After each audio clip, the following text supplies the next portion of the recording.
What is going on, guys? The Inside the Boot podcast, and today we have a Giants post-game reaction pod. Giants lose once again on primetime. They have not had a good history on primetime, and that continues with a 17-7 loss over the Bengals in a tough loss. I mean, a tough loss to start out. We don't like to lose on primetime, but we always do lose on primetime, and it's always in the worst ways. I mean, dating back to last year, the Seattle game, and then I guess this year the Dallas game was rough to lose. The Giants aren't a bad football team. I don't believe that. I think they're a QB away from actually starting to build something and actually to produce a good offense and produce a good game plan on the offense. Daniel Jones has had some good offensive games, but then he turns into a crappy one like this one. There's no consistency at all. He can't throw the ball downfield. He just can't. 0 plays, I believe, of 20 plus yards. I think their highest catch was 15. Unacceptable from Daniel Jones. Regardless, he stinks. We know he stinks, and it's unfortunate that he's our QB for this year. I think that's safe to say. But I think for a New York Giants standpoint, they're getting a real look at this team and knowing from a organization standpoint that if they just get a new QB, the team could be in better hands, like quickly. I think a Giants, new QB could really fix things like a snap of a finger. I mean, I think Daniel Jones is holding this team way more than Brian Daboll. I know a lot of Giants fans are getting on Brian Daboll, his play calling, all of this. Brian Daboll is limited. He is limited to this playbook. I'm telling you that right now. Brian Daboll cannot call big-time plays because he knows deep down in his heart, that Daniel Jones can't throw the ball downfield. He cannot throw the ball downfield. We know that. Highest passing completion was 15 yards. What? How? That just... You're in year 6 too, Daniel. You're in year 6, and you still can't throw the ball downfield. I brought this example up yesterday when I was just watching the game. If you're in a company and you're, at a job and this is your 6th year doing it and you still don't know what is going on and still don't know how to capitalize and be good at your job, you're not fit for that job. Daniel Jones is not fit to be a fucking QB in the NFL. He's not. He is not. Because Daniel Jones obviously sucks. But this game, it pisses me off more because you're versing the 31st ranked defense and you still can't beat them. 31st ranked defense and you throw for 200 fucking yards and your highest completion is 15. A recipe for disaster. 22 of 41, 205 yards, 0 touchdowns, and he threw a fucking terrible interception. Thrown off his back foot. When you watch the replays of the section of it's the offensive line and Daniel Jones, the backfield camp, you see how many people are wide open, and it's not like this guy has 1 second, 2 seconds to throw. He has more than enough time to throw the football. This isn't last year, Daniel. You have better players now. There's no Evan Neal at the right tackle. You have Jermaine Illuminor, who's having a great year. Andrew Thomas. Did he have a great game against Trey Hendrickson? No. But it's still Andrew Thomas. John Runyon playing good. JMS playing good. And, what are we doing, dude? How are you this bad? How? How are you this bad? It's basically like you got what you wanted. You got a new offensive line. You got some wide receivers that can play. Jalen Hyatt isn't good. Jalen Hyatt is not good. I've accepted that. All right, he's calling for pass interference. He's worrying about this. His only catch was 7 yards, and the Giants had a punt anyways, so that catch was useless. You got Wan'Dale, and you got Darius Slayton, and Theo Johnson. Those are your 3 targets mainly for the passing game, but Tyron Tracy's also pretty underrated in the passing game too. You're going to get Malik Neighbors back soon. Whether it's this week, hopefully. I hope it is, because you're taking on... I'm pretty sure you're taking on the Birds. Taking on Saquon. Saquon's coming back. But man, oh man. 57.5 passer rating. I'm looking at the spray chart. And, like I said, two passes of 10 plus yards. And one of those being 15. The rest were checkdowns. 5-yard checkdowns. Why is he playing like this? You were airing it out against Seattle. Where did that go? You're playing a worse defense this week, and we're still not throwing the ball downfield. Why are we not testing them? Why are we not even bothering to test them? Like, Darius Slayton, is he like an elite deep threat? No, but he could still catch the ball downfield. We've seen it before. We've seen it. So why are we not trying it? Why are we playing scared? Don't understand at all. I don't understand. Like, the main thing to me is that you play the 31st ranked defense. Like, this isn't like an elite defense. This isn't like a defense that you're going to have to play eventually like the Baltimore Ravens or the Pittsburgh Steelers. Like, it's not like that. You're playing the 31st ranked defense. I understand they got Joe Burrow, Jamar Chase, T. Higgins.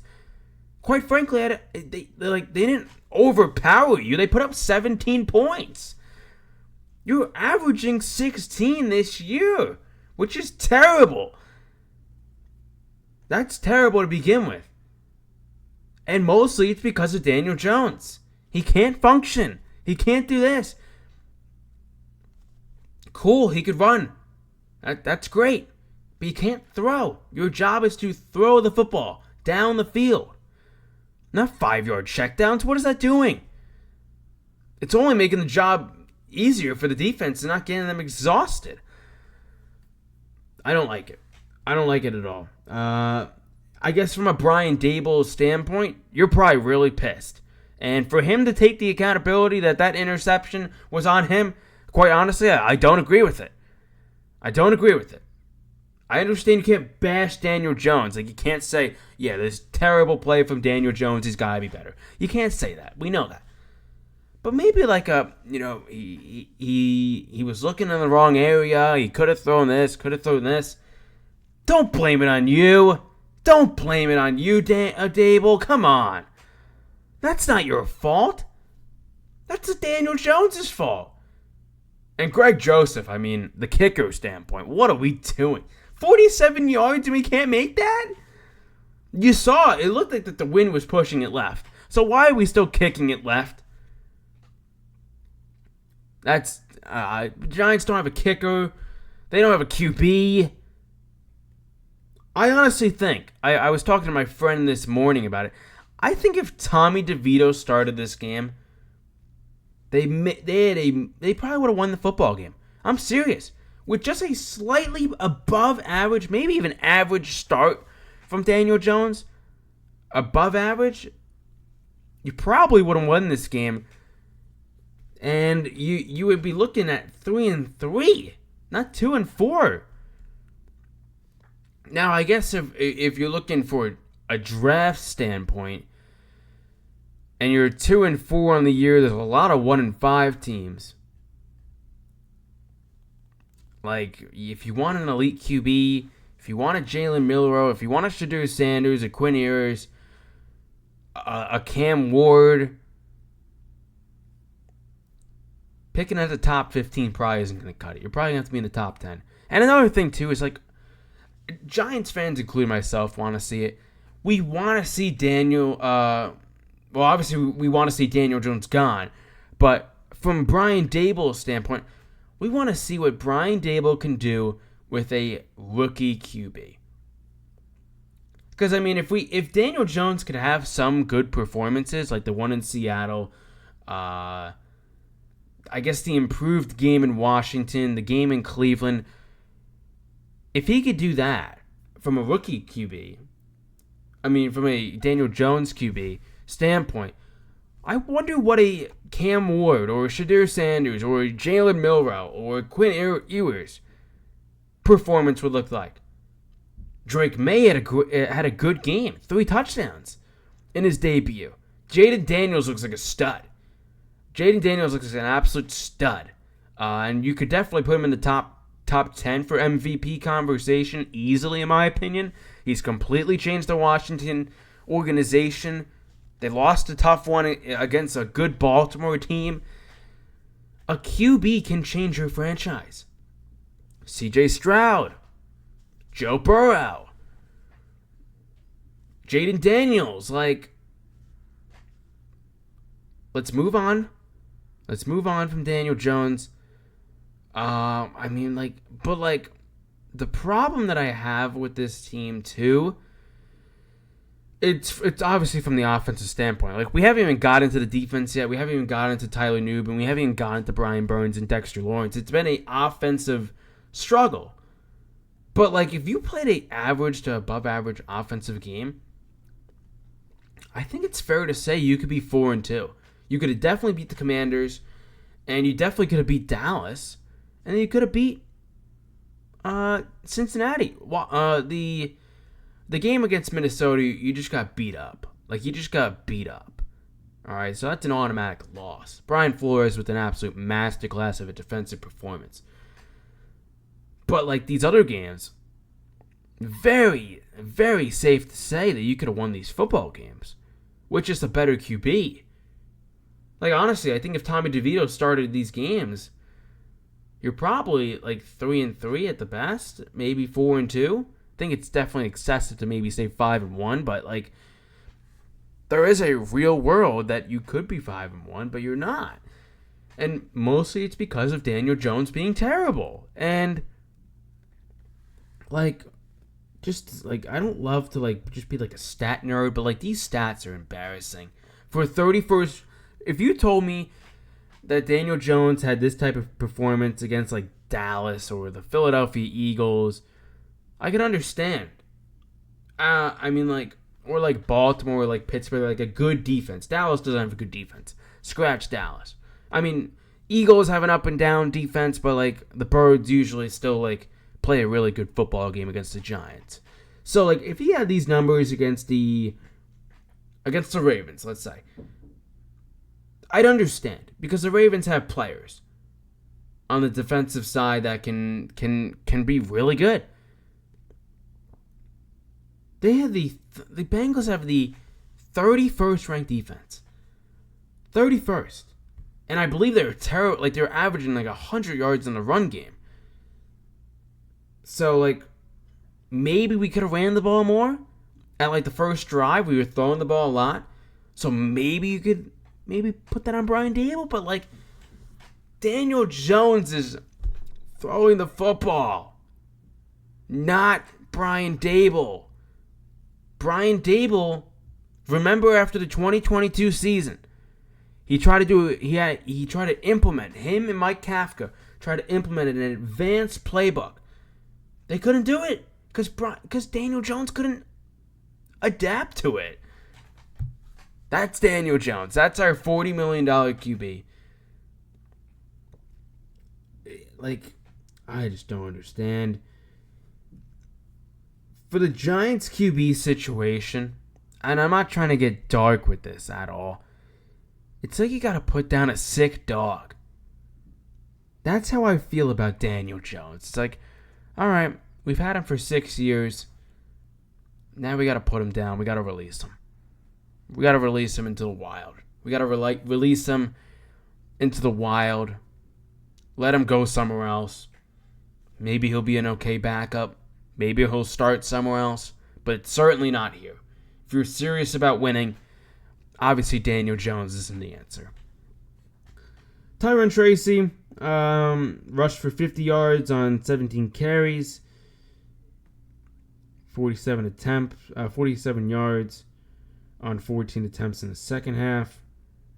Tracy and wide receiver Darius Slayton each caught a team high of 6 passes for 57 yards.